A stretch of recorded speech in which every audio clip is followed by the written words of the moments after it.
Hi there, I'm Allison Cordner, and I'm a registered clinical counselor, certified somatic experiencing practitioner, and registered counseling therapist and supervisor. I specialize in experiential and relational process based therapy, helping individuals, couples, and university students navigate relational and developmental trauma. My journey started in the arts with a Bachelor of Fine Arts in Contemporary Dance and a diploma in Commercial Photography.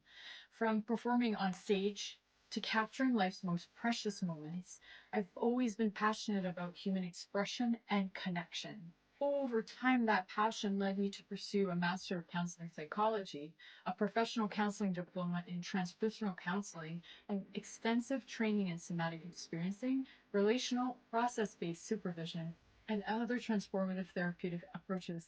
I draw inspiration from incredible mentors like John and Julie Gottman, Peter Levine, Gabor Mate, Janina Fisher, Diana Fosha, and Diane Poole Heller, integrating their wisdom into my work. At Speakeasy Counseling and Associates, my approach is warm, attuned, and inclusive.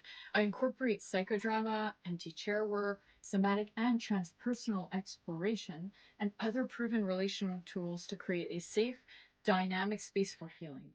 For those seeking clinical supervision, I offer a process oriented approach, helping counselors to develop their awareness, deepen their therapeutic relationships, and navigate rupture and repair with confidence. So, whether you're on a personal healing journey or a therapist looking for guidance, I'm here to support you. Let's explore, heal, and grow together.